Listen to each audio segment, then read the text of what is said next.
Classroom family, and welcome to a brand new week. Today is Monday, May 11th. I hope everyone had a terrific Mother's Day weekend.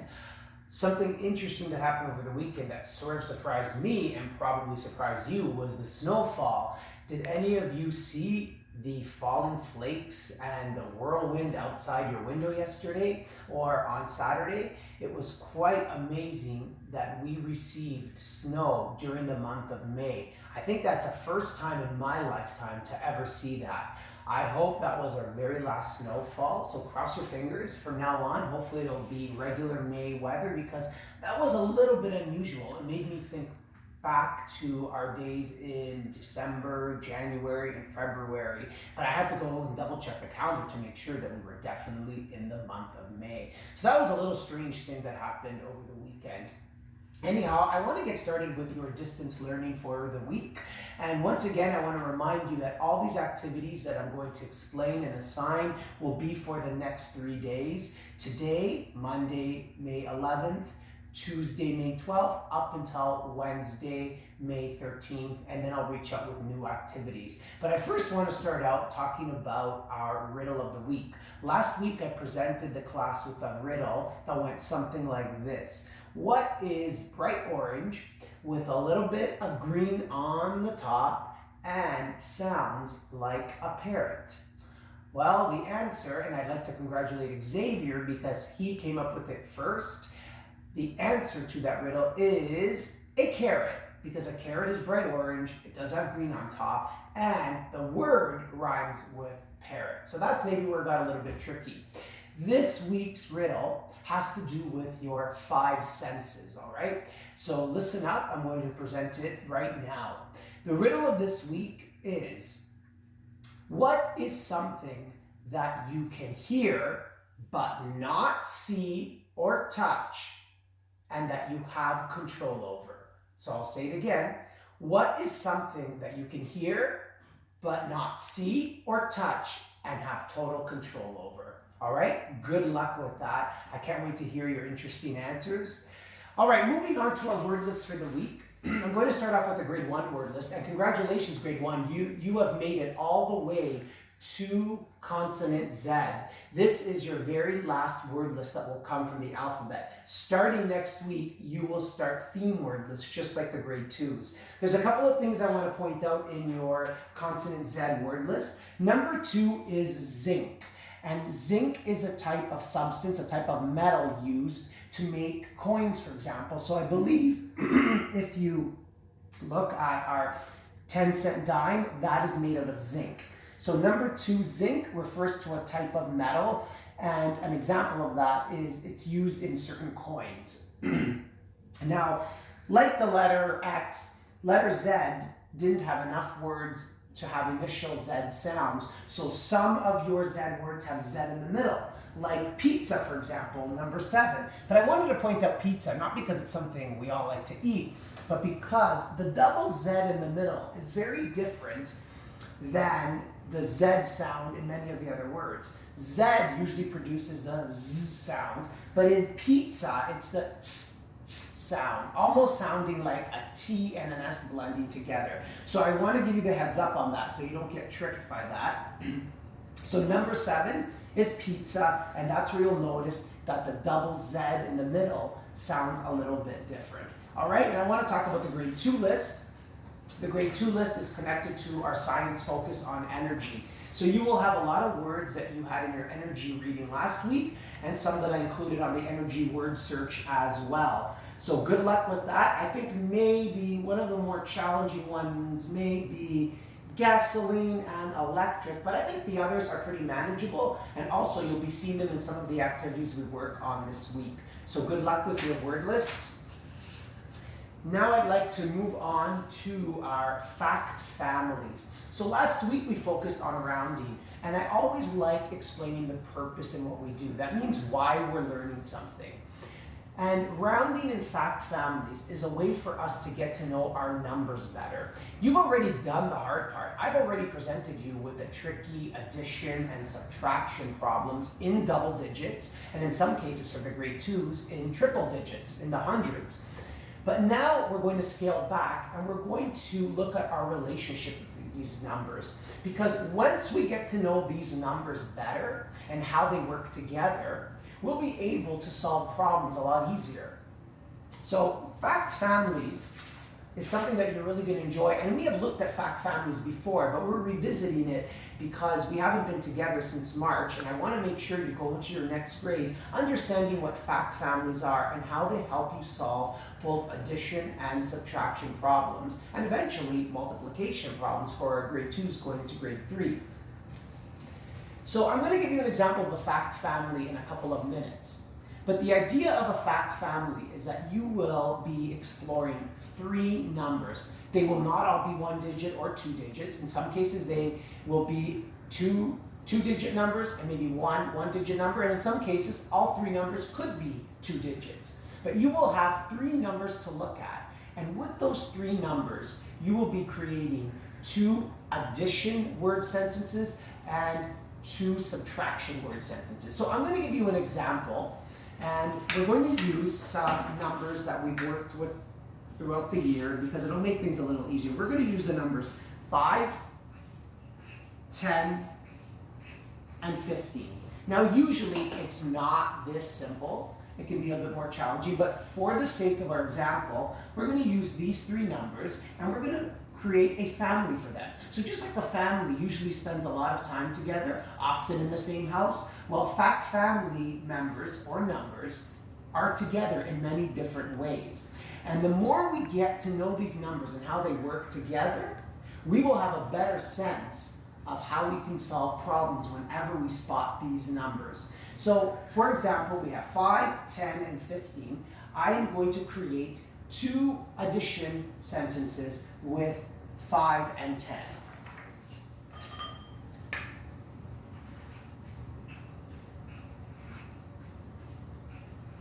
So here's my first. 5 plus 10 equals 15. So take a good look. Have I used all the numbers in my fact family? Have I used 5? Yes, here it is. Have I used 10? Here it is. They're the 2 numbers I am adding together to get my sum of 15. Now the second part is way easier than you think, if you recall. All I do is I switch the order here. If 5 plus 10 equals a sum of 15, I know that 10 plus 5 must also do the same. So let's do that.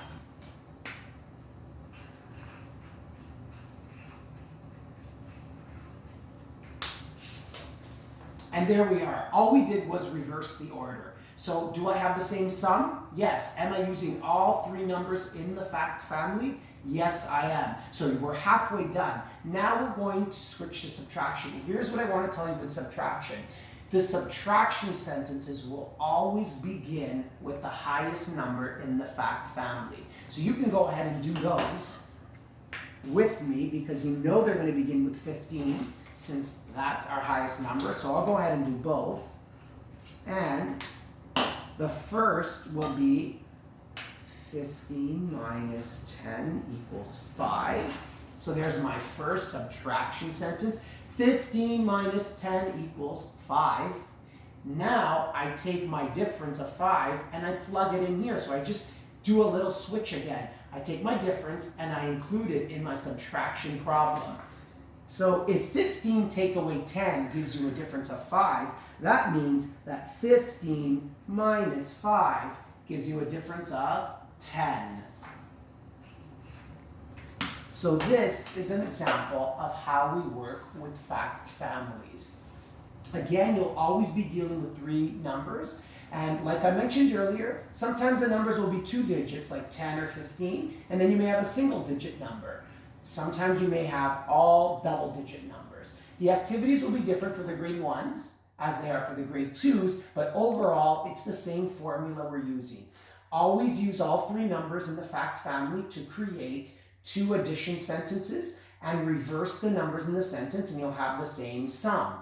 And when you get to your subtraction sentences, they will always begin with the highest number and that in this case is 15, and then you just simply reverse what you're subtracting. All right, so take a good look at this, and I hope this helps you complete your math activities up until Wednesday. And again, the more we get to know these numbers and understand that they have relationships with each other, just like you do in your family, the better we will be at working with them and solving problems in the future. All right, so good luck with the fact families activity. Now we're going to move on to our science, and I have a reading for you all about light, because light is a form of energy. And it's very interesting because light is something we really, really count on a lot. If you think of your vision, so many of us think that we can simply see by opening up our eyes. But have you ever opened up your eyes as wide as you can in a pitch dark room where there is no light at all? Well, you can't see. So it's not that we simply open our eyes to see. We need light, whether it's from electricity or solar energy. We need that light to bounce onto our eyes so we can actually see what's in front of us. And that's what this entire reading is all about. In fact, it's appropriately called We See with Light. I'm going to read some of it for you just to get you started, all right? And then I'll go through the questions that you'll be responsible for answering here in complete sentences. We see with light. Look around the room. What do you see? Imagine you are in a kitchen. You might see a refrigerator. You might see a piece of pizza in your hand. It's nighttime. All the curtains are closed and the lights go off. What do you see now? Nothing. But you can still feel the refrigerator. You can hear it hum. You can smell your pizza. You can taste it too. So everything that you saw is still there. Why can't you see it? You need light. You can only see when light goes into your eyes. How does light get into the eye? The black dot in an eye is a hole called the pupil. It's like a door for the light. Your eyes get light and tell your brain about it. That's how you're seeing the page right now. The sun makes its own light. So does a light bulb. You always see a light bulb when it's on. But a pizza does not make its own light. You see it when light hits the pizza, then bounces into your eye. If there's no light in the room, you can't see the pizza. Look around. All the light probably comes from one thing, like the sun or a light bulb. But does everything look the same? No. Different things change light in their own way. With only one light, we can see all kinds of things. So the next time you open up your eyes and you're looking around, remember that it's the light hitting your pupil that's allowing you to see all that's around you. The questions are on the following page. Question 1 asks, can you see in a dark room? Why or why not? Question number 2, can you smell in a dark room? So explain that. Question 3, can you taste in a dark room? And all of these answers will be found in the reading. Question 4, look around the room. What thing or things do you see that can make their own light? And finally, question number 5, what are 3 things you see that can't make their own light? All right, so that's our science for the week. Read that carefully a couple of times, and the reason I decided to read it to you is just in case you're reading independently and you stumble upon any roadblock words or challenging words, you can always refer back to the video and listen to the way that I read them. And remember, the reading may seem long, but we are building stamina because now that you're at the end of grade 1, we're going to work more toward a grade 2 level. And those of you at the end of grade 2 are going to work more toward a grade 3 level. So remember, we're trying to build stamina in our reading and keep going as best as we can. All right, so we've covered our word study list for the week. We've covered our math and fact families. We've taken a look at our science. There's a couple more things I want to take a look at, and one of them are the adverb activities that you have as part of your grammar activities for the week. We know what verbs are. There are actions, okay? So when anyone is doing something, whether it's singing, jumping, talking, reading, but sometimes we can describe that action, right? I'll give you an example here. Question number 1 on the grade 2 adverbs sheet is completed for you already. The players loudly cheered for their friend. So cheered, if people are cheering, that is your verb. What describes the type of cheering? The adverb. And in this case, the adverb is loudly, because they're not cheering softly, they're cheering loudly. Another example would be if someone is skipping along, I could say, Marcy skipped to the store to buy a treat.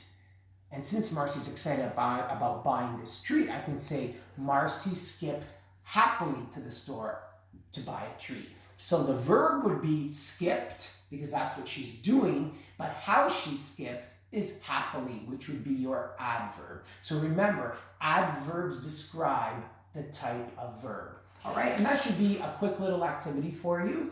And the last piece of work you have to actually complete is a spring-related activity. And I know this is a bit strange because it snowed over the weekend, so maybe our gardening activities will be a little bit delayed. But one thing many people like to do during spring is plant a garden. And starting a garden takes a lot of work. And what we definitely need from the world is the sun, its light, its heat, and rain. What I would like you to do is imagine the type of garden you could plant. If you could plant any type of garden, would it be a flower garden, a plant garden, a vegetable garden, or all combined? I'd like you to, and you don't have to print this off, you can actually print on the PDF file that I send if you wish, or if you do want to print it, you're welcome to do that as well. But describe your garden, and the goal in this short writing activity is to make me feel, or whoever reads it, like they are walking through your garden. So describe the sounds, the smells, how things look and color. Are there birds in the garden? Are there insects in the gardens? Do you have beautiful rocks or stones or a pathway? So be creative and bring your garden to life in this little activity. Last but not least, I mentioned in our last video that in our retelling of Benvolio's Heart, which we will work on in a couple of weeks on our own, I mentioned that I would talk about the last 2 elements before we go into characters and setting. So in terms of our events, we have definitely talked about the beginning, the problem, the middle. Now I'm going to direct you to the pages in the story where the solution happens. That means the part that fixes the problem in the story, and the ending. And they are 2 different things, all right? So we know the problem in the story because I directed you to those pages, and it involved Benvolio being mistreated by Liam. But that gets solved by the solution. And the solution happens on this page over here. And you can actually see on your own how Benvolio solved it. He decided to find the courage to approach Liam and do something kind for him. So that's the solution.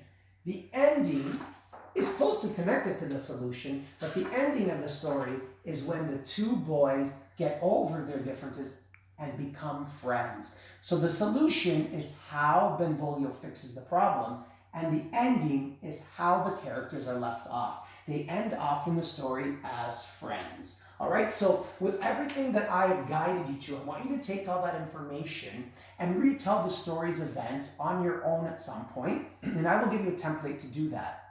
What we'll discuss in the next video are setting, because the settings in this story do change, and we'll discuss characters. We'll discuss main characters and supporting characters. And I know that sounds familiar because we've done it in class before.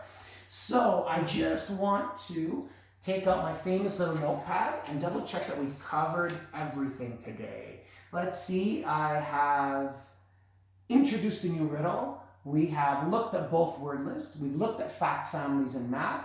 We've explored our science reading. We looked at adverbs, our spring garden reading, and our retelling of Benvolio's Heart. So that will keep you very busy for the next 3 days.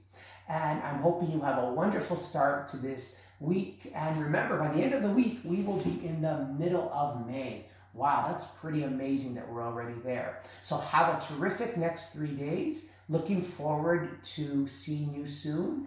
and take good care and happy learning, my friends.